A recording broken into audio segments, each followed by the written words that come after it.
আসসালামু আলাইকুম। আমরা এখন প্রমাণ করব অর্ধবৃত্তস্থ কোণ এক সমকোণ, আর প্রমাণের ধারাবাহিক বর্ণনাটা আমি স্ক্রিনশট করে ভিডিও শেষে দিয়ে দিব, তোমরা দেখে নিও।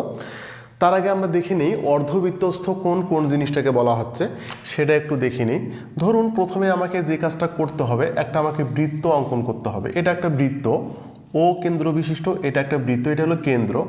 আমরা জানি কেন্দ্র দিয়ে যে রেখাটা যায় সেই রেখাটা আমাদের ব্যাস বলে, এবং এই ব্যাসের উপর যে কোণটা তৈরি হবে সেইটাই হবে অর্ধবৃত্তস্থ কোণ। তা আমি নাম দিলাম হলো এ বি, একটা ব্যাস, এখানে একটা বিন্দু নিলাম সি বিন্দু, এবং এ সি বি একটা অর্ধবৃত্তস্থ কোণ। এখন এটা প্রমাণ করতে হবে এক সমকোণ, অথবা প্রমাণ করতে হবে এটা আমার 90 ডিগ্রি। এবার দেখুন একটু এখানে একটা বিন্দু নেই, আমি ধরে নিলাম এখানে একটা ডি বিন্দু। বর্ণনাটা আমরা এভাবেই দেবো, এ বি রেখার যে পাশে সি বিন্দু আছে তার বিপরীত পাশে ডি বিন্দু নেই।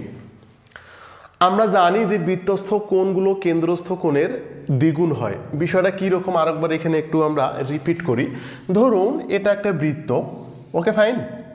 তো এই বৃত্তটার আমি ধরে নিলাম হলো বি সি ডি একটা চাপ।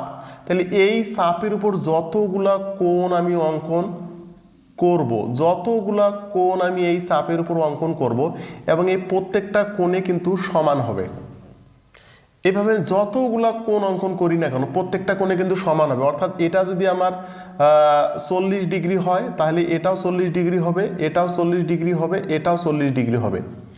আচ্ছা, এটা যদি বৃত্তের যদি কেন্দ্র হয়, কথার কথা, এটা যদি বৃত্তের কেন্দ্র হয়, তাহলে আমরা এই কোণটাকে বলবো আমরা কেন্দ্রস্থ কোণ, আর এইটাকে বলবো পরিধিস্থ কোণ অথবা বৃত্তস্থ কোণ বলবো। এখন দেখুন এই বৃত্তস্থ কোণ যেটা হবে, একই চাপের উপর দণ্ডায়মান বৃত্তস্থ কোণগুলো কেন্দ্রস্থ কোণের দ্বিগুণ। অর্থাৎ এটা যদি 40 ডিগ্রি হয়, তাহলে এটা আমার 80 ডিগ্রি হবে।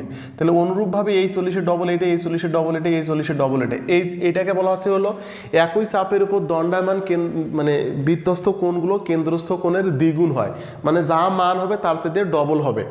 আচ্ছা, এইটা যদি হয় তাহলে আমরা এইটার বেলায় কি করব? তাহলে এটা আমাকে 90 ডিগ্রি প্রমাণ করতে হবে।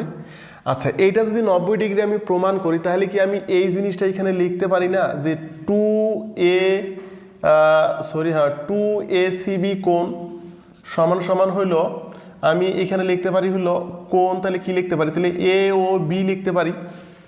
তার কারণটা কি আমি একটু বলে দিই। যেহেতু এইটা আমার বৃত্তস্থ কোণ, একই চাপের উপর দণ্ডায়মান বৃত্তস্থ কোণ, তাহলে এই কোণের কেন্দ্রস্থ কোণ কি হচ্ছে? তাহলে এই পাশের এই অংশটা কেন্দ্রস্থ কোণ হচ্ছে, ওকে ফাইন।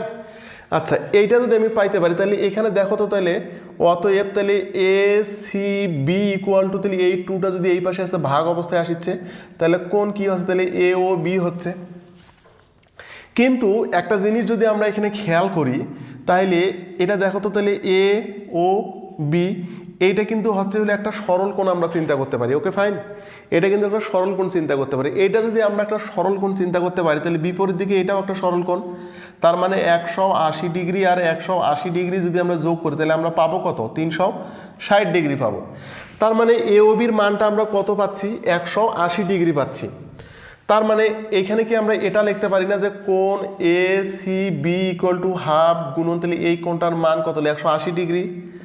বা আমরা এটা লিখতে পারি না, তাহলে ACB ইকুয়াল টু এটাকে যদি ভাগ করি তাহলে কত? 90 ডিগ্রি হবে। তো আমরা তো এইটাই প্রমাণ করতে চাইছিলাম যে ACB এক সমকোণ অথবা 90 ডিগ্রি। এইটাকে বলা হয়েছে হলো অর্ধবৃত্তস্থ কোণ এক সমকোণ। এইটা তোমাদের বইতে, পাঠ্য বই থেকে স্ক্রিনশট করে দিয়ে দেবো। এইটা 90 ডিগ্রি লেখা নাই, ওখানে সমকোণ লেখা আছে। 90 ডিগ্রি অথবা সমকোণ কিন্তু একই জিনিস।